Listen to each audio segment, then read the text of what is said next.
कुंभ राशि वालों के लिए वर्ष 2025 विगत वर्ष की तुलना में कुछ हद तक राहतकारी प्रतीत हो रहा है।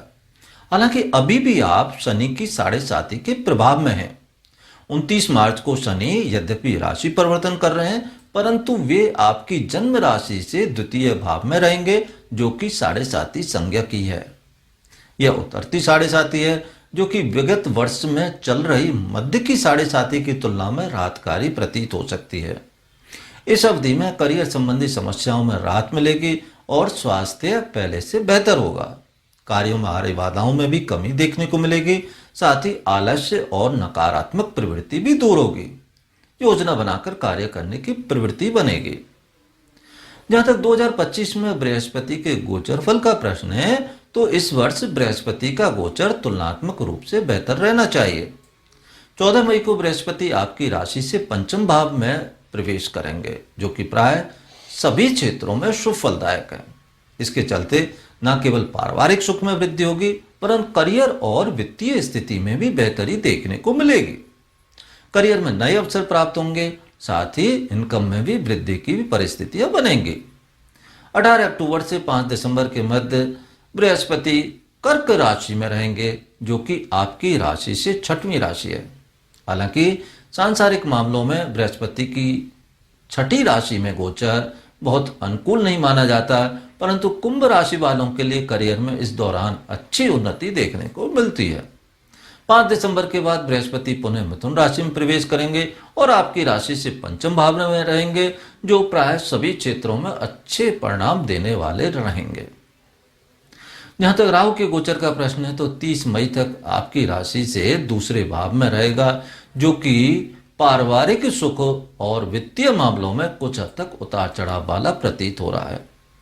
इस दौरान शनि का गोचर भी राहु के साथ ही द्वितीय भाव में रहेगा, इसलिए इस अवधि में कुछ हद तक पारिवारिक रिश्तों, वित्तीय मामलों आदि में भी सतर्कता रखनी चाहिए। जोखिम पूर्ण धन निवेश से बचना चाहिए और वाणी एवं व्यवहार पर भी नियंत्रण रखना चाहिए। राहु का गोचर 30 मई से जन्म राशि के ऊपर से रहेगा, जो कि स्वास्थ्य और स्वभाव की दृष्टि से अच्छा नहीं माना जाता, परंतु जो लोग राजनीति में हैं, रिसर्च वर्क कर रहे हैं तथा आईटी के क्षेत्र में हैं, उन्हें कोई अच्छी उपलब्धि मिल सकती है। यह अवश्य कि इस अवधि में निर्णय आदि लेते समय जल्दबाजी नहीं करनी चाहिए। अच्छी तरह सोच विचार कर ही निर्णय लेने चाहिए। स्वास्थ्य की दृष्टि से वर्ष 2025 राहतकारी प्रतीत हो रहा है। दिनों दिन परिस्थितियां आपके फेवर में बनेंगी और मई के बाद बृहस्पति के शुभ गोचर के चलते स्वास्थ्य संबंधी मामलों में राहत का अनुभव होगा। फिर भी इस वर्ष स्वास्थ्य संबंधी मामलों में तनिक भी लापरवाही नहीं बरतें। विशेषज्ञ डॉक्टर को दिखाएं और संभव हो सके तो सेकंड ओपिनियन भी ले लेनी चाहिए। क्रोध और आवेश पर नियंत्रण रखना चाहिए। अनावश्यक वाद विवाद से बचना चाहिए। वित्तीय मामलों में यह वर्ष राहतकारी प्रतीत हो रहा है। मई के बाद परिस्थितियां बेहतर होंगी। आय में निरंतरता दिखाई देगी, परंतु बचतों में कमी और संचित धन के व्यय की संभावनाएं भी दृष्टिगोचर हो रही हैं। इस वर्ष शेयर बाजार में निवेश का विचार हो सकता है, परंतु साढ़े साती के चलते अधिक रिस्क लेना उचित नहीं रहेगा। पूर्व में किए गए निवेश से लाभ होगा। वाहन आदि क्रय करने के भी योग बन रहे हैं। इसके अतिरिक्त डिजिटल डिवाइस खरीदने के भी योग बने हुए हैं। पैतृक संपत्ति संबंधी विवाद उभर सकते हैं। इस संबंध में जल्दबाजी में कोई निर्णय नहीं लें। अपनी संपत्ति की देखरेख भी समय समय पर करते रहना चाहिए। लेन देन में सतर्कता रखें। डिजिटल फ्रॉड से भी सतर्क रहना चाहिए। करियर की दृष्टि से वर्ष 2025 तुलनात्मक रूप से बेहतर प्रतीत हो रहा है। मध्य की साढ़े साती के कारण चल रही करियर संबंधी समस्याएं अब दूर होने लगेंगी।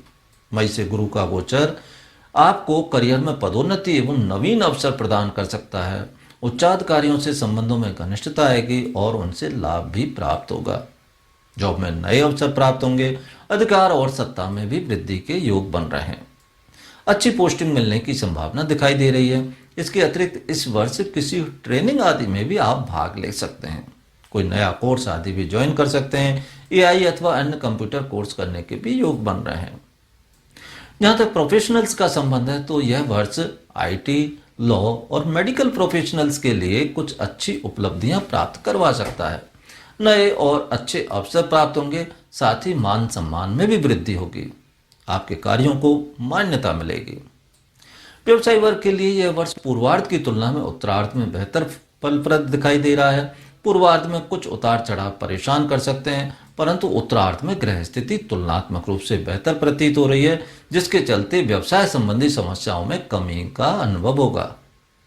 अभी भी अपेक्षानुरूप टर्नओवर और लाभ में वृद्धि में कठिनाई हो सकती है, फिर भी आपको ऐसा प्रतीत होगा कि अब व्यवसाय अपनी गति से आगे बढ़ रहा है।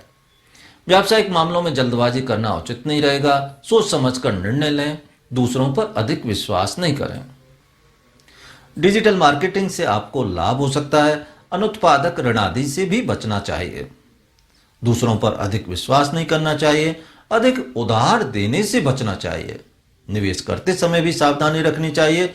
बिजनेस पार्टनर और सप्लायरों से अनावश्यक तनाव ना हो, इसका प्रयास करना चाहिए। अविश्वास एवं गलतफहमियां उत्पन्न होने के योग बन रहे हैं। रिलेशनशिप में यह वर्ष कुछ नए समाचार लेकर आ रहा है। दोस्ती रिलेशनशिप में और रिलेशनशिप विवाह में बदल सकती है। यह अवश्य कि इस वर्ष आपसी विश्वास में कमी देखने को मिल सकती है अथवा संबंधों में गलतफहमियां उत्पन्न हो सकती हैं। ऐसी परिस्थितियों से बचने का प्रयत्न करना चाहिए। जहां तक पारिवारिक मामलों का प्रश्न है, तो परिवार के माहौल में शांति बनाए रखने के लिए अधिक प्रयत्नों की आवश्यकता रहेगी। स्वभाव में उग्रता के चलते अनावश्यक तनाव उत्पन्न हो सकता है। जीवन साथी का ध्यान रखें और संतति की उन्नति से प्रसन्नता का अनुभव करें। विवाह योग्य व्यक्तियों के विवाह की संभावना दिखाई दे रही है। विद्यार्थियों के लिए समय बेहतर हो रहा है। मई के बाद कक्षा और परीक्षा में आपका प्रदर्शन बेहतर होगा। बाइक का साथ मिलेगा तथा प्रवेश परीक्षा व प्रतियोगिता परीक्षाओं में मेहनत के अनुरूप परिणाम मिलेगा। यह अवश्य कि इस वर्ष अन्य मामलों में व्यस्तता रह सकती है, जिससे अध्ययन प्रभावित हो सकता है। इस संबंध में आपको सतर्क रहने की जरूरत है। नियमित और सुचारू अध्ययन का संकल्प लेना चाहिए। साथ ही कुसंगति आदि से भी बचने का प्रयत्न करना चाहिए। अच्छे मित्र बनाएं और नशा एवं अन्य व्यसनों से दूर रहने का प्रयत्न करें। मोबाइल और डिजिटल उपकरणों के अधिक उपयोग से भी बचना चाहिए। अब जानते हैं कि 2025 में अधिक शुभ फलप्रद और सावधानी रखने योग्य समयावधियां कौन कौन सी हैं। जहां तक अधिक शुभ फलप्रद समयावधि का प्रश्न है, तो ग्रहों के गोचर के अनुसार यह अवधि 15 दिसंबर से 14 जनवरी तक रहनी चाहिए। इस समयावधि में ग्रह स्थिति आपके फेवर में रहेगी, जिसके चलते करियर, वित्तीय स्थिति आदि के संबंध में शुभ फलों की प्राप्ति संभव होगी। बेहतर पारिवारिक सुख मिलेगा तथा सरकार और निवेश से लाभ मिलेगा। कार्यों में सफलता का प्रतिशत अधिक रहेगा। जहां तक सावधानी रखने योग्य समयावधि का प्रश्न है, तो वह आपके लिए 16 सितंबर से 17 अक्टूबर के मध्य की अवधि है। इस अवधि में करियर एवं वित्तीय मामलों में कुछ समस्याएं उत्पन्न हो सकती हैं। स्वास्थ्य का भी ध्यान रखने की आवश्यकता रहेगी। जीवन साथी एवं परिजनों के संबंध में कोई चिंता रह सकती है। ड्राइविंग करते समय भी सावधानी रखनी चाहिए। जहाँ तक उपायों का प्रश्न है, तो इस वर्ष मुख्य रूप से शनि, राहु और केतु के उपाय किए जाने की आवश्यकता रहेगी। शनि के लिए 7 मुखी रुद्राक्ष, राहु के लिए 8 मुखी रुद्राक्ष तथा केतु के लिए 9 मुखी रुद्राक्ष धारण किया जा सकता है। साथ ही ओम शम शनिश्चराय नमः, ओम राम रावे नमः और ओम केम केतवे नमः मंत्रों का प्रतिदिन जप करना चाहिए। पूजा उपासना में भगवान शिव, हनुमान जी और माता दुर्गा की पूजा उपासना करनी चाहिए। इसके अतिरिक्त पक्षियों को दाना तथा चींटियों को चुग्गा डालना चाहिए। वृद्धों एवं रोगियों की सेवा करनी चाहिए। गरीबों को वस्त्र दान करने चाहिए और उन्हें भोजन खिलाना चाहिए। यह राशिफल मुख्य रूप से गोचरीय ग्रहों के आधार पर तैयार किया गया है। व्यक्तिगत दशाएं फलों को प्रभावित कर सकती हैं। वर्ष 2025 आपके लिए शुभ एवं कल्याणप्रद हो। धन्यवाद।